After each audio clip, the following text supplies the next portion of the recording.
Chers internautes d'Enjeux d'Afrique, bonjour et merci de nous retrouver. Comme promis, on se retrouve pour décrypter les attaques coordonnées qu'il y a eu le mardi 1er juillet 2025 dans l'ouest et le sud du Mali. Des assaillants terroristes notamment ont été neutralisés par l'armée et plusieurs d'autres arrêtés.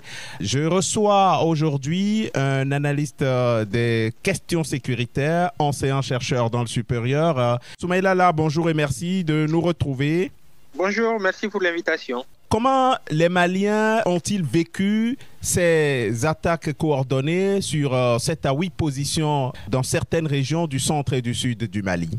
Je pense que les Maliens, dans leur ensemble, ont vécu ces attaques avec à la fois beaucoup de tristesse, d'une part, et beaucoup de fierté. Tristesse en ce sens que chaque attaque coûte des vies humaines et c'est quelque chose qui, depuis fort longtemps, noircit le paysage, on va dire, social du Mali. Les gens sont très peinés à chaque fois qu'il y a des attaques. Les gens ont également, on va dire, réagi avec beaucoup de fierté en ce sens que l'armée a quand même eu énormément de ressorts pour repousser ces attaques. Donc, c'est un sentiment de fierté vis-à-vis des forces de défense et de sécurité. C'est un sentiment de fierté quant aux capacités de l'armée, en tout cas d'apporter des réponses à ces attaques qui, de plus en plus, sont synchronisées et qui deviennent de plus en plus fréquentes. Des attaques revendiquées par le groupe de soutien à l'islam et aux musulmans du chef terroriste Iyad Agali. Alors, Soumaïla, là, on sait qu'au Mali, c'était au nord et au centre du pays que les attaques étaient concentrées. Là, on descend vers l'ouest et le sud. Est-ce que ça veut dire que le terrorisme est en train de gagner du terrain au Mali?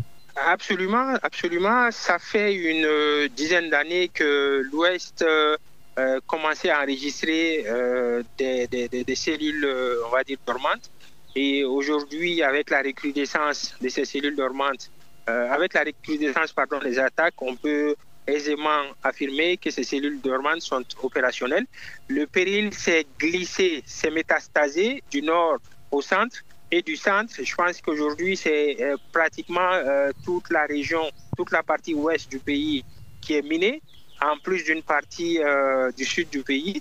Et ces attaques coordonnées sur au moins 7 localités sont une confirmation de l'existence accrue de cette menace dans la partie ouest du Mali.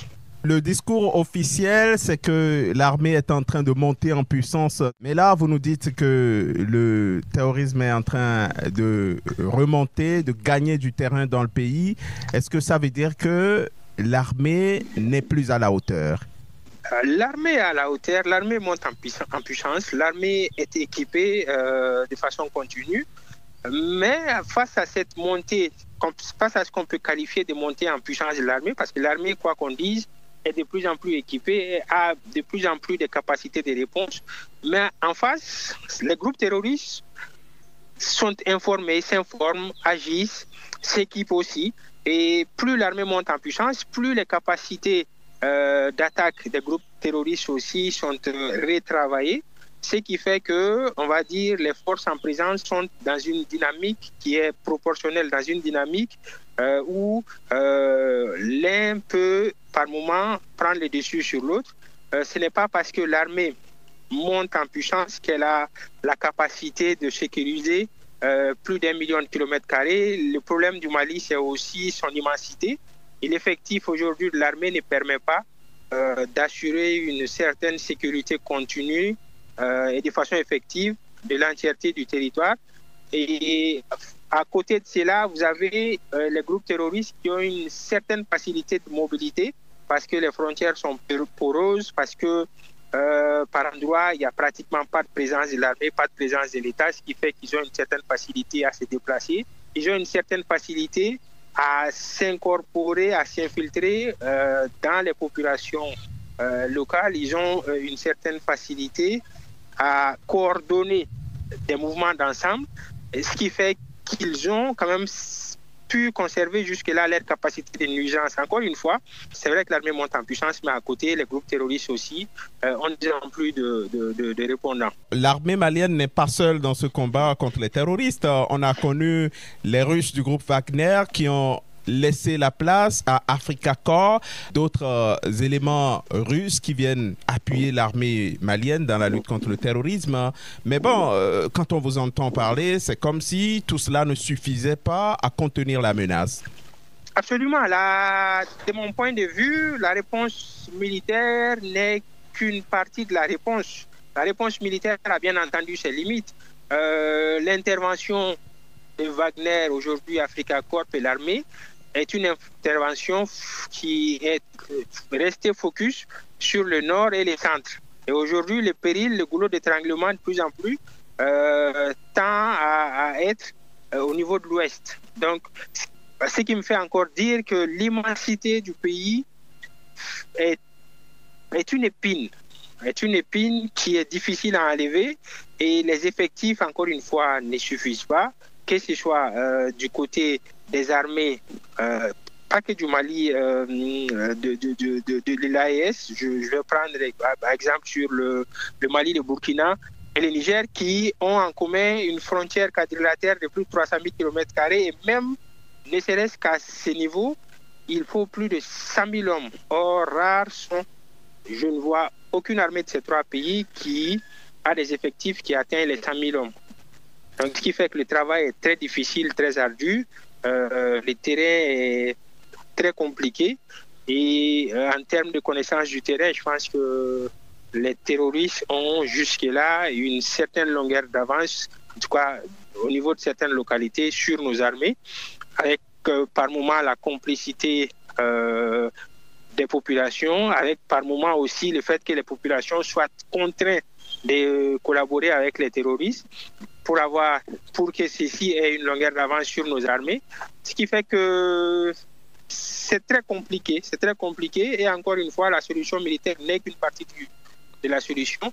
À un moment donné, je pense qu'il faut se tourner vers des solutions plus pragmatiques qui faciliteraient dans ces localités une meilleure redistribution des richesses, la création d'emplois, des projets porteurs de développement, et ainsi de suite.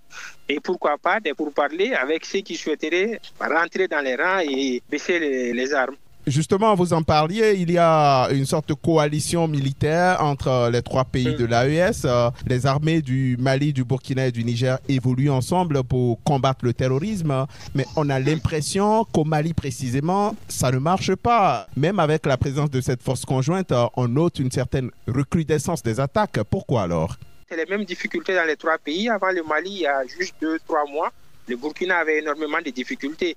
Le Niger, peut-être 2-3 mois avant aussi, avait énormément de difficultés. Et ces groupes terroristes ont une certaine facilité à être dans ces trois pays. Et ce qui expliquerait que le cas du Mali soit plus tendu que les autres cas, c'est que le JNIM a sa base principale au Mali. Le groupe de soutien à l'islam et aux musulmans. À l'islam, absolument, absolument. Sa base principale au Mali. Et ses recrues et ses chefs principaux au Mali a plus de facilité aussi à infiltrer les populations des localités qu'ils contrôlent.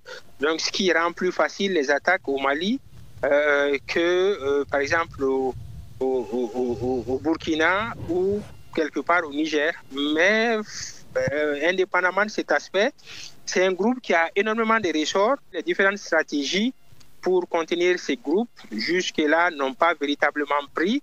Il y a eu plus de facilité à contenir l'IGS que les JNIM. Et même là, je pense que la rivalité entre l'IGS et les JNIM a facilité ce travail parce que les JNIM a très rapidement pris le dessus sur l'IGS, sur le terrain. Et ce qui a permis à l'armée aussi, par endroit, de terminer le travail que les JNIM avaient commencé. Le IGS, c'est le groupe État islamique au Grand Sahara. Les autorités maliennes ont quand même présenté à la télévision nationale un chef terroriste qui a déposé armes et bagages avec des hommes, qui a appelé les autres terroristes à faire de même. Une opération de communication. Est-ce qu'il faut comprendre que ça n'a pas porté des fruits?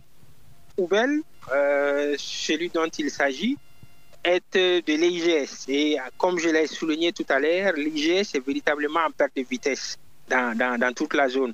L'IGS est un groupe aujourd'hui qui est véritablement moribond. Et ceux qui ont rendu les armes, je pense, ont compris que, en ce qui les concernait, la partie allait être très difficile. Donc, c'est plus pour sauver leur tête que par conviction. Dans les attaques simultanées qu'il y a eu le 1er juillet, on a noté un assaut retentissant contre le poste frontalier de Diboli. Diboli, c'est dans la région de Caille, à la frontière avec le Sénégal. Est-ce que ça veut dire que la menace se rapproche de plus en plus du Sénégal? Absolument. Aucun pays n'est épargné. Et je pense que tous les pays sont conscients du fait qu'à un moment donné, il faudra faire face à ces périls terroristes. Et c'est ce qui fait d'ailleurs que les pays, notamment côtiers et autres, ont décidé d'aller sur des initiatives pour éventuellement avoir des réponses. Mais jusque-là, ces initiatives ont énormément de mal à prendre. Mais encore une fois, aucun pays n'est épargné. Les Sénégal, qui jusque-là n'a pas connu de soubresaut majeur, voit de plus en plus les limites de ses frontières avec le Mali faire l'objet d'attaques de plus en plus. Et comme je l'ai dit, l'Ouest aujourd'hui est miné. Si l'Ouest est miné, il y a de réelles chances que le Sénégal, par moment, soit visité par les terroristes, soit pour se replier, soit pour mener des attaques. Vous, en tant qu'analyste des questions sécuritaires, est-ce que vous pensez que l'armée aujourd'hui a la possibilité de résister à ces attaques qui essaiment un peu partout, qui se multiplient sur le territoire malien, sécuriser le nord, le centre et maintenant l'ouest et le sud? Est-ce que l'armée malienne en a la capacité? Oui et non. Oui, en ce sens que je pense que si les effectifs sont au rendez-vous, l'armée aujourd'hui a véritablement les capacités d'apporter des réponses aux différentes attaques. Mais malheureusement, compte tenu de l'immensité du territoire, plus d'1 million de kilomètres carrés, il est très difficile d'avoir suffisamment d'hommes par endroit pour repousser des attaques qui sont de plus en plus des attaques pointueuses, des attaques avec des armes lourdes, et des attaques pour lesquelles souvent les JNIM envoient au massacre, on va dire une centaine ou souvent 200, 300, 400 hommes. Ce qui fait que par endroit, c'est extrêmement compliqué. Mais je pense que véritablement, le défi, c'est le défi du recrutement, c'est le défi de l'effectif. Et nos armées de plus en plus travaillent à gommer ces défis-là parce que nous constatons que de plus en plus, chaque année, il y a une vague ou une série de recrutements qui se font, même si c'est loin de faire les comptes, mais la volonté est là, les initiatives sont prises. Sur la durée, ça peut faciliter un certain nombre de choses, mais encore une fois, la solution militaire n'est qu'une partie de la solution. De mon point de vue, ce n'est que 10 à 20% de la solution. Merci beaucoup à vous pour toutes ces précisions. Soumaïla La, vous êtes enseignant-chercheur du supérieur et analyste des questions sécuritaires à Bamako. Merci d'avoir répondu à nos questions. Merci à vous.